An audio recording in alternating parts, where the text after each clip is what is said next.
What's up, y'all? It's your host, Sensei NK, back again with another episode. I'm with my co-host. What up, y'all? It's your boy, Pac-Man CXZ. Check me out on everything at PACCMAN CXZ. New video out today and tomorrow. And the next day, we're posting every day. So make sure you're tuning in. Victor Wembanyama has hit the streets, and let's talk about it. NBA. We're figuring out any kind of way to bring NBA into the chat. We're talking about it now. You know what? Every single year we get to the point where we're always talking about parity. It's the best ever. Right now is the best ever. I will strongly and firmly say that. Especially with the advent of the in-season tournament. Parity? What? Like, anyone can win. There's not like one definite team that's way better than everybody else. I've never heard of this before. So, okay, yeah, continue. There's no, I don't know what you're talking about. Oh no, this season, especially in the forefront, how we've started, I've noticed that literally every single team is really good. And it's been blowing my mind because I thought there would be some teams that would not even so much start off hot, but I thought they would just like shut her out and ground zero early. And I was right about the Houston Rockets doing that and the Memphis Grizzlies just bottoming all the way out. Nah, the young guys are really putting in a lot of work. The young guys they're doing what they're expected to do as professional basketball players. They're acting like they've been playing their whole life, and I appreciate that because that's the only way that's possible. The whole league is stacked. I don't know, not everybody's a vet, you know. Yeah. So it's like, man, like Melo out there showing out, Pablo Banchero's trying to pull that Orlando team together. They did just beat the Lakers, Bro. first game, like. Honestly, Home opener. That reminded me. Are you a Bulls fan? Are you a Chicago Bulls fan? Fuck no. I'm a Zach LaVine fan. See, I've been trying to get the Chicago Bulls to blow it up for the past like 5-6 years now. And the reason why it's upsetting me the most that they don't want to blow it up this year. Well, they want to now blow it up this year, but now there's no one to tank for. Like the draft that's coming in for this year, it's looking like it's gonna be so ass. And the thing is, you had a chance to draft what's his name? Zion, missed that chance. Had a chance to pick up Cade, missed that chance. Pablo Banchero, you missed that chance. And then Wemby, you go and miss that chance too? Yeah, no, you're so unserious. The Bulls? Yes, the Bulls. They should tank. Why would they do that? Because their team sucks. But it doesn't. It's bro. Don't they still have DeRozan and Zach LaVine? But the thing is, Vucevic? But the problem with that, they're setting themselves up to be the 7th seed again, and that's not good. That's just not good. I want you to look at the rest of the league and tell me that you think that team is a contender in any way with any one or two pieces. But the thing is, it's the fact that they're stuck in mediocrity to the point where they can't move forward and they can't move behind. Because with having to do like DeMar and Zach LaVine, you're going to make the playoffs. Because that's like what 50. That's 50 to 60 points just those two players together. Ugh. So now it's kind of gotten to the point where it's like they can't even do anything. Like if they were, why are we talking about the Bulls? Like they're not a contender. There's nothing that you can do to make them a contender. They're not It's not like they're a bad team. It's just the rest of the league is too good. Yeah. But my whole thing is, especially now where you can't even tank anymore, I'm just upset because I enjoy the Bulls. It's gotten to the point where they can't even get better no matter what they do. But now to the teams that actually have something to play for in the in-season tournament, what is your first thoughts of it? I'm like the NBA players. I still don't fully understand why. Not only why is this a thing, but like what do you get, you know? Like you play, what is it, like 8 games to like get the in-season championship. You get like a new court or something? They leave the court there for the rest of the season? I don't get it. So the main thing I've noticed from the in-season tournaments is just to get the players intrigued faster. Like actually get them into playing shape as fast as possible. So like the first quarter of the games is not like the first quarter of the season isn't just like a slugfest, just trying to trot along, wasting these many times because of usually in the beginning of the season, all everyone is looking towards is the new rookies to see if they're good or not. But now you're having a person like LeBron put up 35 in a full out battle with Kevin Durant because it's the early in the season and people actually care about it. Like I was watching a Sacramento game and you just see what's his name? De'Aaron Fox just like actually sprinting, like really putting in all he has into these games where you wouldn't see that earlier in the previous seasons. So yeah. But not all of those games were in the tournament. Those were just early games, weren't they? Yeah. But it's just there's more. There's just like more in the air for people to play for. That doesn't have nothing to do with the tournament. That's what I'm saying. Like it's not like I just wish that if they're gonna have the tournament, have it be like worth something. Like have it be worth like a playoff spot, or have it be worth like a play-in spot or something. Some shit. I don't know. You know what? Having it be worth a play-in spot could be pretty valuable, especially for like the bad teams, so they don't just get washed in the beginning of the season. So yeah. Another team that I've been really high on, OKC. Have you got a chance to watch Chet or anything like that? No, I would never watch that team. Why? Oklahoma's a terrible place. I'm afraid of that shape. You know, there's a couple shapes that scare me, and mine is like the one where there's a bunch of triangles together. It's like 10 triangles all together. Like it's a very spiky circle. A very spiky. But beyond that, getting the chance to watch Chet play, it's been very eye-opening because it's looking like if this experiment works, yeah, that's the new archetype of the league, and I'm here for it. That's the new archetype of the league. New? Stop this! Yes, it's new. It isn't. That has always been ideal. It was just never a thing. To be that skinny though, it's not.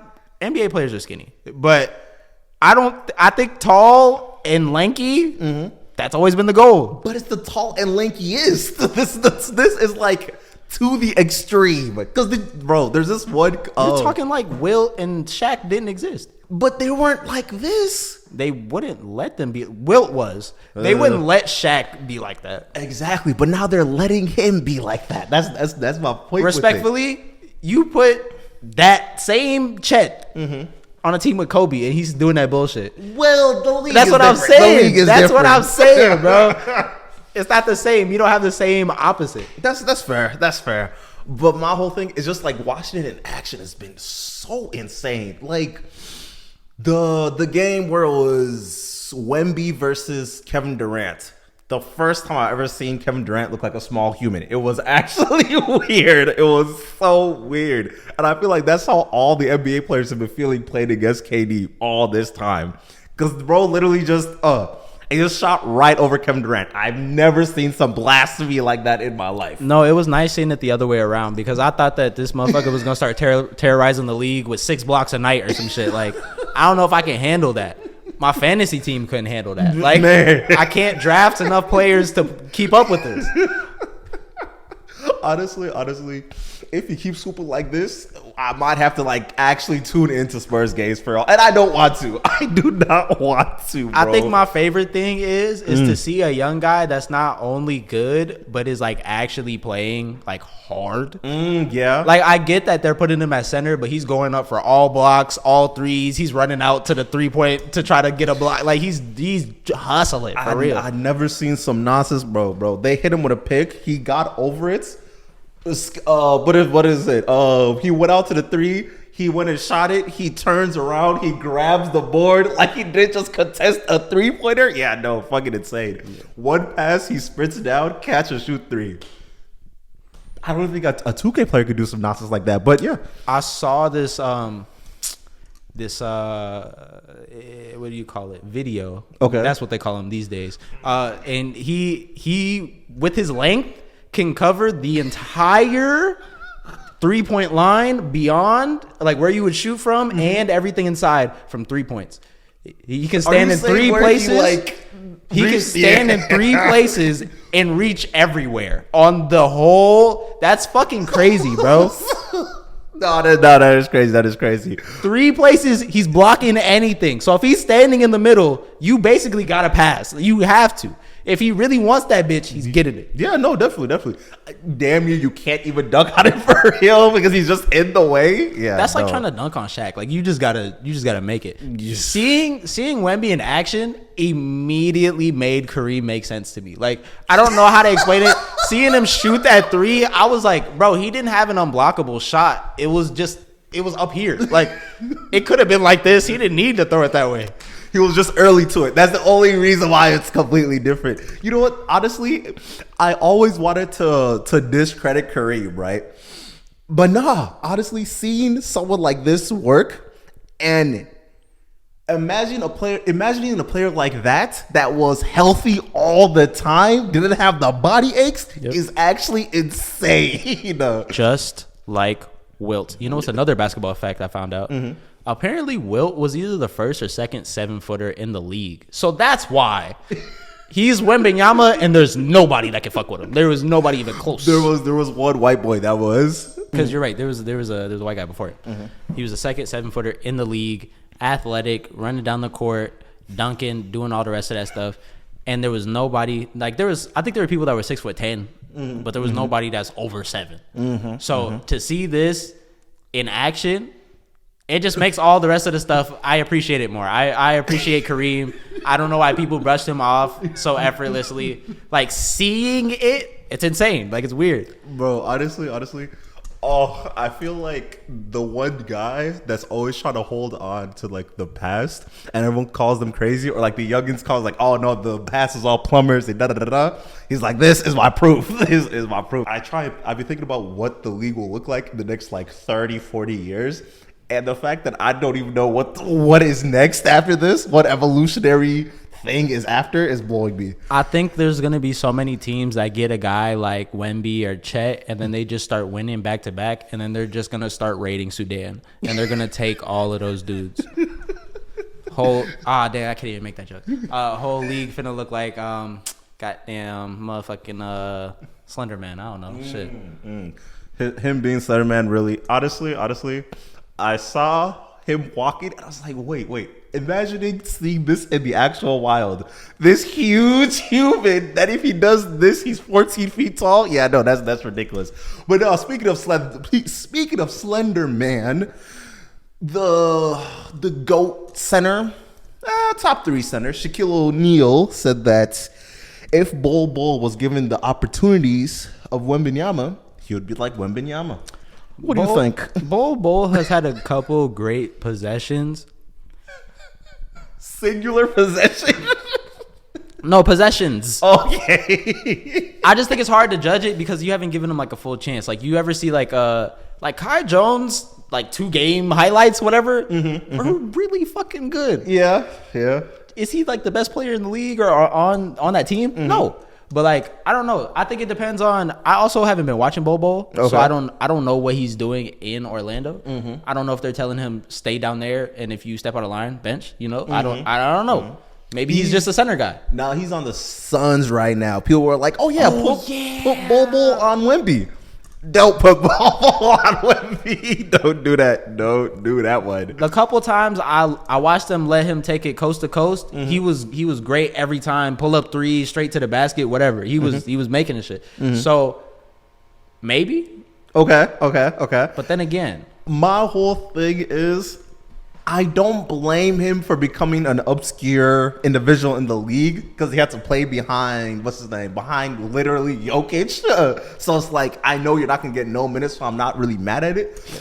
But I feel like it comes a point where you have to be just serious about what type of player you are in the grand scheme of things, right? And then it made me start thinking about third-year players and how they're honestly, it's not just a make it or break it year, but it's a make it or you'll never be the player that you even thought you were remotely, right? I don't think that's necessarily true. For me, the reason why I say that, because it's like after the third year, that's when you get your extension contract.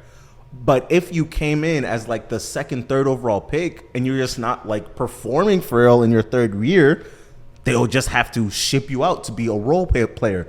But that's not like the type of play that you even do in the first place. They don't always do that. It depends on the player. Okay. There are some people that just don't deliver for what they needed. Yeah. So if I drafted you number 1, you just weren't the best player in that league or in that draft. When it came to the NBA, you might have been the best in college. Mm-hmm. But when it came to the Yimmer, everybody always talks about Yimmer. Yimmer was that motherfucker in Jimmer for that. Okay. Yes. He was that motherfucker in college. Got to the NBA. Oh my god. Everyone can shoot and run. yeah. So I think it's just that. It's not necessarily on them for getting picked for like Gil. Mm-hmm. Gil might have been the best player in that draft. Oh no, he was. I'm pretty sure he was. Second round. Yeah. Torching Kobe at 23.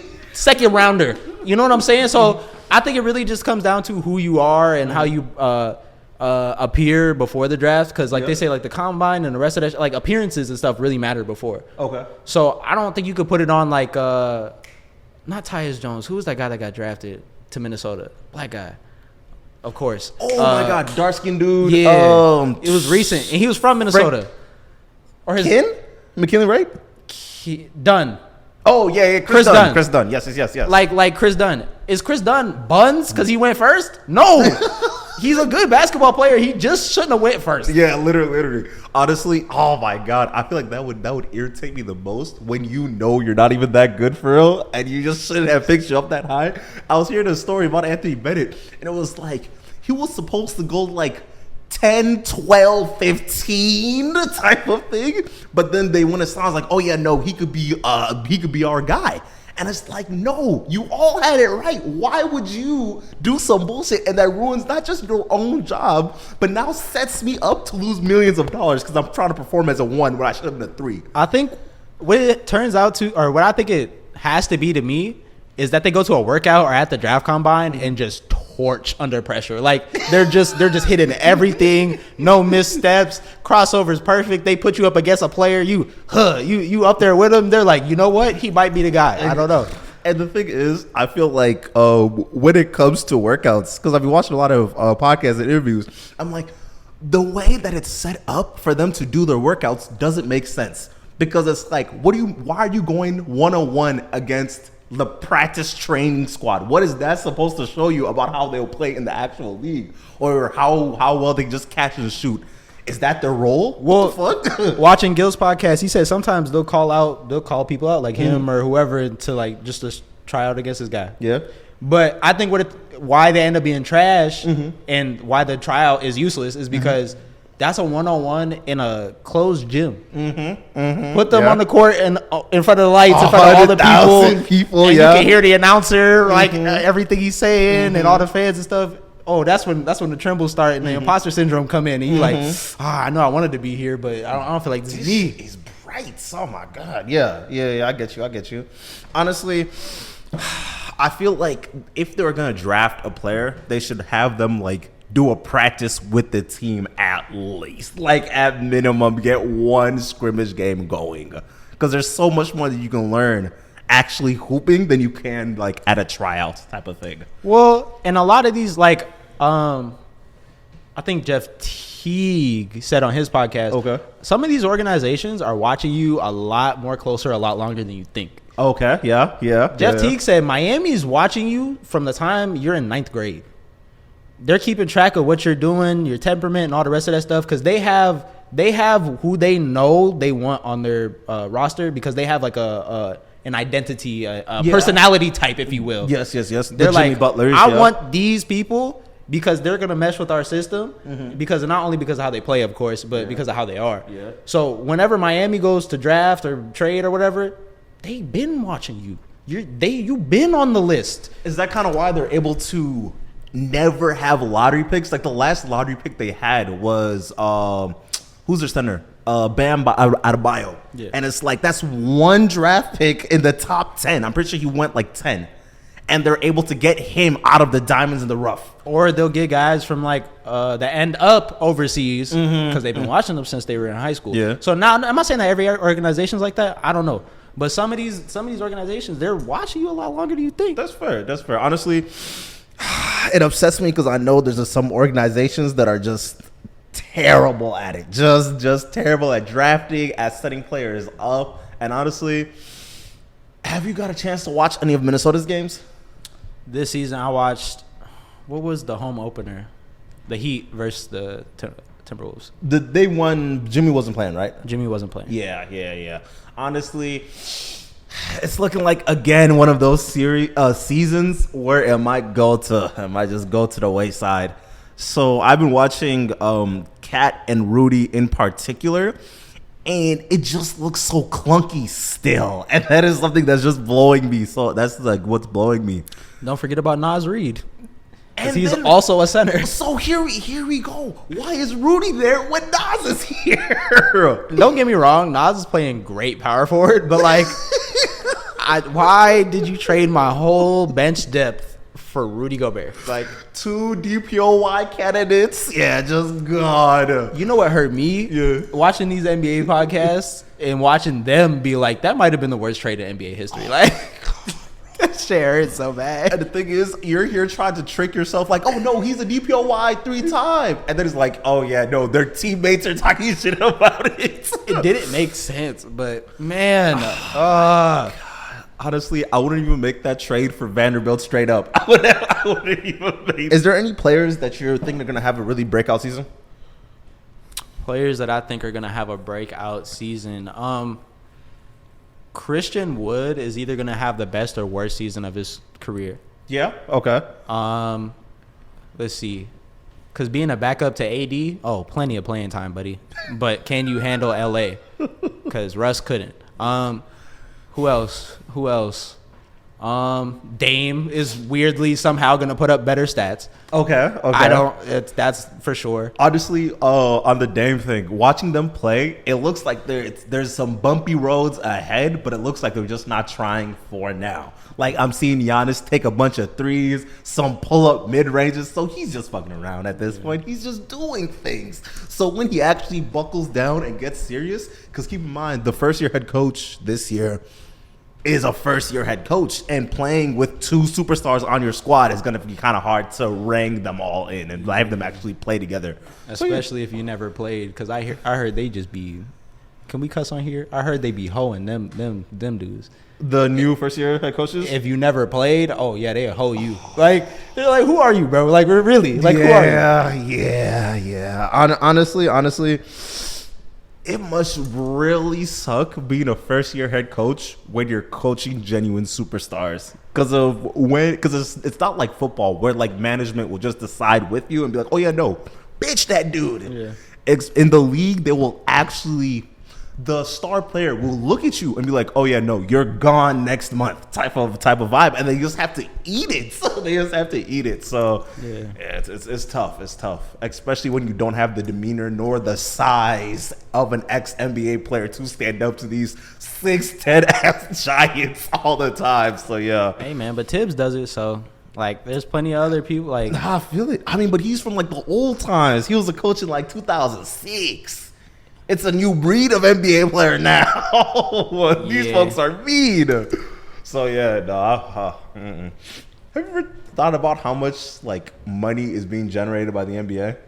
All the time, yeah. Bro. Because I was just looking at their YouTube channel. I'm like, million views, 1.5, 2 million views, 300,000 views, and I'm like, YouTube is paying y'all because there's ads being ran on these sites. And then not even to mention how like content like this is like based off of NBA. So now we're inadvertently sending them more views and things of that nature. So just the vast array of different places that are sending them money. I look at it the opposite way. Okay. How do they spend it? How small and minuscule can your advertisement get? Like, I play Pokemon Go, right? Mm-hmm. Who do you know that plays Pokemon Go? Me. So you don't know anybody else that plays that damn game. Mm-hmm. On Pokemon Go, they have outfits and shit that you can buy that are sponsored clothing from like North Face or NBA or whatever the fuck. Or if you go to like what's some other dumb shit where they'll just have really small, minuscule things that you wouldn't even think of, things that are branded. Like not a wrapped bus. Yeah. Like some fucking I'm trying to think of something small. I can't right now. Like a toy or like food type of thing? Not even. Like literally some shit that doesn't make sense. Like Pokemon Go, what do they gain really? From having virtual coins to drip out your character type of thing? Yeah. You know, okay. Or like Fortnite where you got branded shit in Fortnite. Why? Yeah, that's fair. You just got so much money, you're just like, give me all of it. And then it gets to the point where their name is synonymous with all these different industries out of nowhere. Yeah. And then it's just like it's creating a buzz so where you feel like you have to invest in the NBA. Like seeing Mr. Beast get a sponsorship, or like recently Kim K getting a sponsorship with the whole underwear line. So yeah. Or also and vice versa like that. The fact that somebody would want to sponsor their underwear or the jerseys is a little different, I guess. Wants to sponsor your headband, wants to sponsor you. Yeah. Just an idea. Talk about the drink sometimes. Bro. And the thing is, speaking on the Kim's underwear line, they picked the greatest individuals to promote their whole stuff. Having Shea be the basketball one. Pause. What do you mean? Continue. Shea be the basketball one. Nick Bosa be football. Pause. The third one? What's the soccer with Neymar? Pause. It was really great that they had these guys model these underwear. Come on, I'm doing you a favor. I'm doing you a favor. I'm doing you a favor. You know what? Our demographic is on the younger side, so fair enough. Pause, dog. Hey, you don't want to talk about how much you enjoyed this underwear commercial. I'm trying to help you out. You know what? Fair enough. The reason why I wanted to bring this up, I was listening to a podcast where this one podcast, and they were talking about how being an NBA player, you'll end up financing so many different people's lives, and the fact that being a hoe is a whole nother industry in this space, and that was just something that was super wild to me. Yeah, you got people that you want to be around, and you're like, well, I want you to be around when I want you to be around. Yeah. So, money, here. Exactly. And, that's honestly the best way to do it. Yeah, no, that's fair. But then the conversation they were having is like, you'll end up dating these folks, and there's just, it's going to end. Because that's just like part of their whole thing. Yeah. So, no, but that's kind of like part of your whole thing though too. Just having like beautiful people around you. When you got all that money and stuff, it's like if you wanted to be married, like, you didn't never get married, bro. Like, I know this is on a whole nother topic. You know what? I want older NBA players to talk to the youngins and tell them stop dating who they be dating, bro. I just got bombarded with Larsa Pippen notifications of her getting married. And that's crazy. Marcus never played though. Marcus never played. He played overseas. That's Shanghai's problem. Call the Sharks. Be like, hey, y'all gotta figure this out. What's going on? My God. It's like our players be on some BS, but what y'all are, bro? This woman is 50 years old. And my whole thing is, me personally, jail everybody. Everyone needs. Oh, mad illegal. Some jail. Everybody was tripping on Jada. Nah, this is flagrant. You used to watch him? You knew him at 14. Let's really be serious. Like Shannon was saying, he said, I used to bring my daughter. He said, you go tell me, Shannon was, for example. Yeah. You go tell me I was bringing my daughters to the damn practices and games and shit, and you was what? Oh, nah. Somebody gotta go. Oh my God. And you know what? The fact that there's not that much people talking about it really hurts my soul the most. But man. that's my spiel on NBA players' dating lives, because this is ridiculous. It's getting ridiculous. It was more ridiculous. He wanted Mike to be the damn best man. At this point, it seems like just one large joke that's been running for the past 15 years. I feel like the last couple of years have been a joke. Because what the fuck is going on? What is this? How did we even get to a point where not only is this happening, but it's public? Oh my God. And my whole thing is, how the algorithm goes, it shows you one thing, then it shows you everything. Why are you showing me her daughter? What is going on? The only thing that makes any possible sense to me is if Marcus was a lot like his dad and he also took it personal. Like him and Scotty had some kind of beef too, and he said, "All right, bet, watch. I took that personal." He got his lick back for sure. He got his lick back for sure. He did get licked. He did get licked. Oh my God, Man. looking like Future out there. How did you like Kai's stream? Kai Cenat's jail stream. Kai Cenat's jail stream was one of the more interesting things that I've seen recently. Okay. Because every time I tuned in, I didn't know what I was watching. But I would stay for a couple minutes to try to figure it out, though. Figure out what you're watching. Like, what are y'all doing? And there's like 100,000 people watching. And you're like, why though? Just a small country is watching this man do what he's doing right now. I don't think this. Oh, go ahead. My whole thing is like it's just random. And is that just what comes with making content like streaming, where it's like it will get boring if you don't just take it to the next level and next level. Kind of, sort of. You always got to do something interesting. Mm-hmm. My thing is, I just wish they would have did the audio a bit better, because everybody was just always talking on top of each, which I guess is what a jail sounds like. That's all, yeah. But like, why am I consuming this experience? Like, what do I know what it sounds like? I don't need to hear everybody. I like the last stream. I like structure. You know? Yeah. I like the last where he was locked in a house for, what was that, 30 days? Mm-hmm. Mm-hmm. 30 days, yeah. That was nice, because it's like, you sit down, you got somebody who pops up. This is this segment. We'll play games. Nah, everything's just kind of blended. Just and this happening. And then somebody comes in, they fake beat him up. And nah. Drewski does his little bit. It's just a good time. It was a good time. I thought it was real cool that they were able to put that together and get a whole set and everything and set it up, and like it worked really well. Yeah, honestly, it always surprises me how much people he can always get to show out for these events, because it's like, not only is it the crew that's filming it, but there's like the little the NPC characters that are in the show, and then there's the main guests that show out out of nowhere. So yeah, no, it's nice. It's nice how it's set up. Nah, it was hella cool. It would have been a lot cooler if Offset would have came and decided not to be a little baby back bitch. But he wanted to cry about his album wasn't received the way he wanted Kai to receive it. He's like, Kai, you're supposed to tell these people to go buy my stuff. I came to your house and played on your stream. Come on, man. That was the deal. But it wasn't. See, and that right there is the crutch of the whole streaming set, the whole streaming form of content, because it's like the whole idea is just to pull up and hang out with your homie and let us watch and see what it's like to hang out with these cool people, right? Mm-hmm. So for him to like nearly act out and throw a tantrum over him not like enjoying his music, because it's like, what is he now supposed to enjoy every single artist that comes on his show? You can't. You really can't. Kai's other thing was he got famous by telling the truth. You want me to just start lying? Exactly. And the thing is, when your whole thing was honesty and just being a regular guy, when you try and like curate it to be the most consumable, it just gets boring and played out and consumeristic. And I feel like that form in particular doesn't ride well with the viewers that he is interacting with.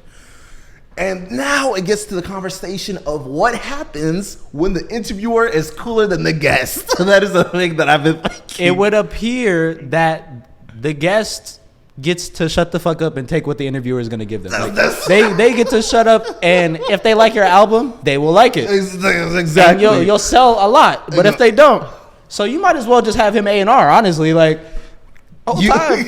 It gets to the point where you have him just direct the whole music video like he did for A Boogie, and just have to just take it on the chin for whatever he likes about it. Hey, I would just do 2 songs, and then you at least you're attached to the project, Be like, hey, if the project's like that's all you, bro. You got 2 songs, I only got 12. You had a decent percentage of this project. That's all I'm saying. That's all I'm saying. Do you think that's gonna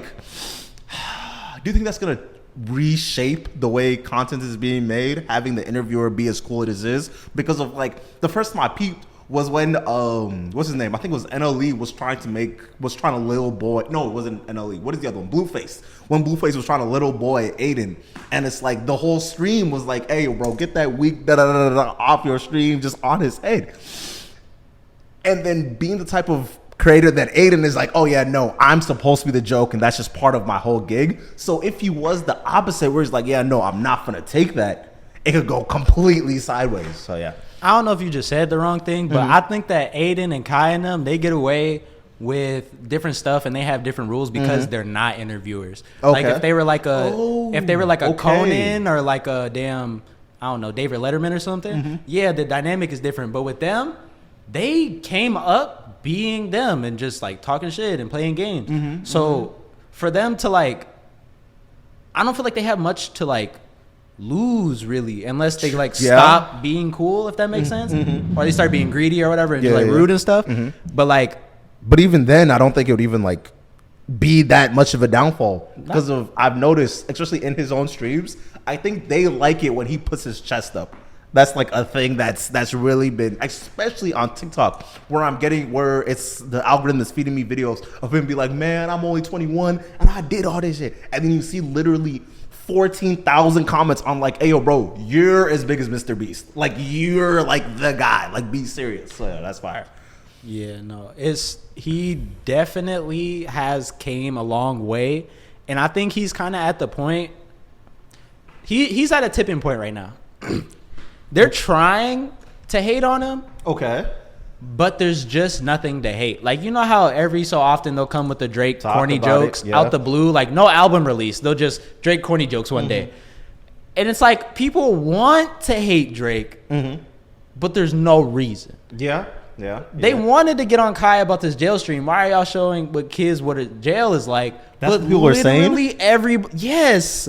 And literally everybody else has done jail videos. Like everybody. You can't name me a person. Mr. Beast, all of them. So even like other famous, other social media influencers that were being critical, like Carlos Miller, he was like, I don't know why you would be making this, or I don't know why people would watch this, whatever. It's like, you have at least one jail skit. Like they were posting that in the comments, and it's like, well, what's the difference? And you're like, well, I wasn't living in jail.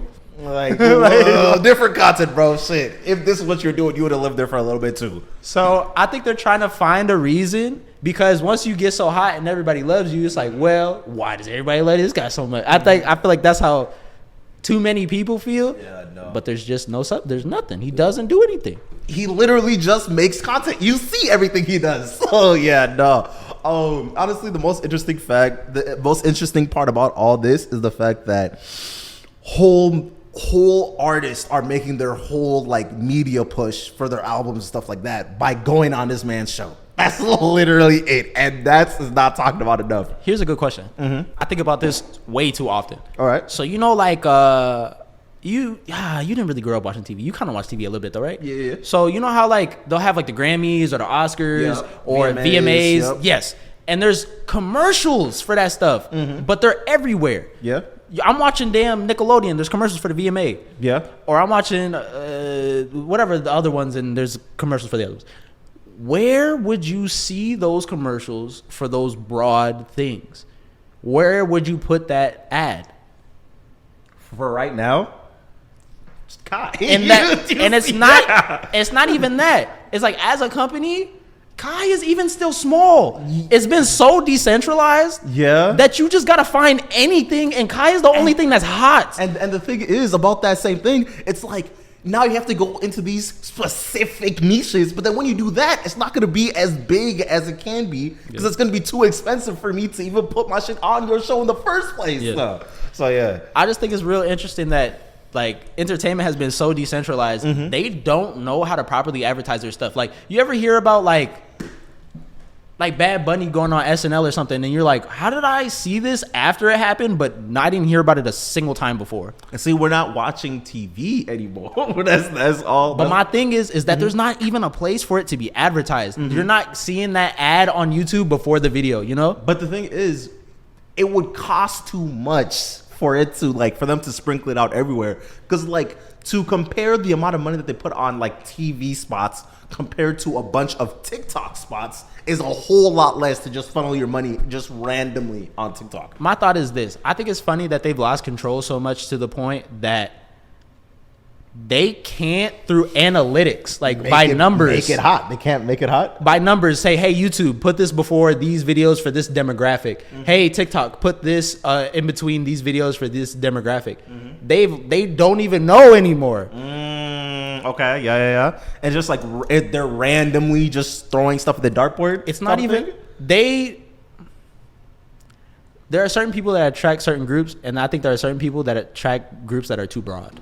Oh, yep. So Kai has a young audience and a very large one at that.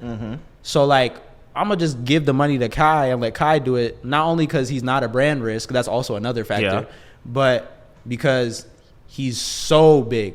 Like your age, I don't think your age is getting the same deals. I don't think Bruce is getting the same deals. No. Aiden was, but he mentally moved on. I feel like Aiden's situation was special too because of Bronny and the rest of the stuff. But I'll burp through that whole thing because of Bronny and the rest of the stuff. But I think that Kai is he's really unique. He really is. He's in a really unique position of a lot of power. Yes, he has a chance. He really has a chance of just breaking YouTube because he's already been like running the Twitch game for however long since Aiden left. If Kai wanted to make a switch, because Steve proved this, Steve will do it. He proved this. If you want to do the Mr. Beast route, views. Steve was a dick. Like he was an asshole. Millions of views because he's giving monies to brown families and shit. Like millions of views because he goes to the gas station paying for everybody gas. See, here's the thing. Videos like that, since they're so broad and the title is so like sharp, that's like, oh, I want to see how this looks like. Like for example, like the Mr. Beast video where it was like, oh, we tried 3 different hotels at different price ranges. Like, oh, that just sounds interesting. And having the money to make it even like possible for someone to see what that even looks like, of course it'll have a lot of views. But I bring this up to say, if Kai just decided one day, just a small pivot, do everything that you're doing, still be yourself. Just give away a little bit of money. The way that his his climb would just be vertical. Like, I don't even think he would need to do as many languages as Mr. Beast to be as famous. He could do like Hindi and Spanish, and then literally maybe Chinese, and then maybe he's right there with him. I honestly feel like just because he just has that charisma about him. Not that Mr. Beast is like a terrible person, but Mr. Beast will tell you himself. He's like, I'm an introvert, bro. I hate this. Like, I had to learn to do this. I just happened to lock in for real. So, he's like, it took a really long time. I had to learn this shit. So Kai could just do the shit effortlessly. He's on stream for 7 days. He really has the energy for this. Like, he's a different person. That shit is so, oh my God. I don't even know how you can do that. Like, just making your life a full week of the content and just thinking of something on the spot every single time. Working for 7 days straight. No days off. And still being witty at day 6 like you're on day 2 is insane. Not being irritable day 6. Bro. He went that 30 days way nicer than I would have. I'll tell you that. Honestly, my main thing is just seeing all these random niggas just pull up in your house over the span of 3-4 days. Yeah, no, that's just crazy. Not even to mention the fact that there's like 5 other people in the house do the exact same thing with their own niche of people coming through your house that you don't know. So yeah. We talked about all that basketball and then talk about Dwight. Neither one of us thought about that. Damn. I tried to think of something funny. I really couldn't. I feel it. Have you been practicing any stand-up? Stand-up, no. But I have been practicing my video editing and going back and watching all my videos to see what I would change about them. Okay. I'm really fucking good at what I do. I'm not going to lie. Okay. Because every video, there's only like 2 cuts I would make. And I'm like, I think this video is perfect. Like, I think it's 2 cuts away from being perfect. Fair enough. But aside from revising my content, have I been practicing anything? Not really. How about you, NK? Have you been practicing anything with your new, stronger, more efficient mind?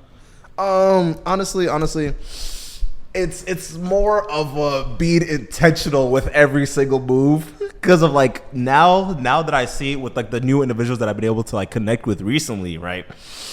I'm noticing I have to be more intentional with the way I post and how I edit things to post. Oh,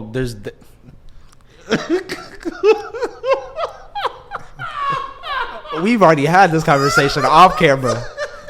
This realization is taking a bit long. My whole thing is, I was gonna get an interview, and then bro sent me back a video, and he was like, I don't think my brand doesn't really work so well with y'all. It's like, Nah, that's real though. That's real.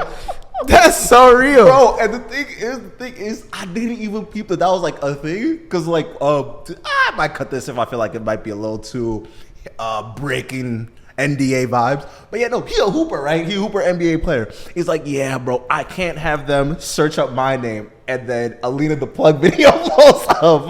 So it's like, yeah.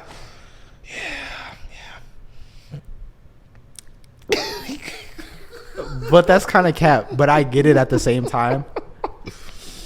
Yeah. Actually, now that I think about it, those guys really only do select podcasts.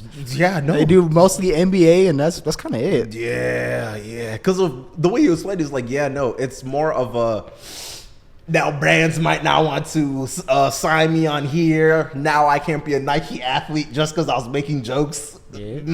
What was I tell? Tell you about that race. That's it out of here. Oh God. So yeah, that's been my main thing. Talking to networks, shit like that. So yeah. Man, that's fantastic. A lot of learning, a lot of growth. Amen. If you want to grow more, visit us at the dojo so that you can learn how to grow from the sensei. Of course. Yeah. All right, man. We out.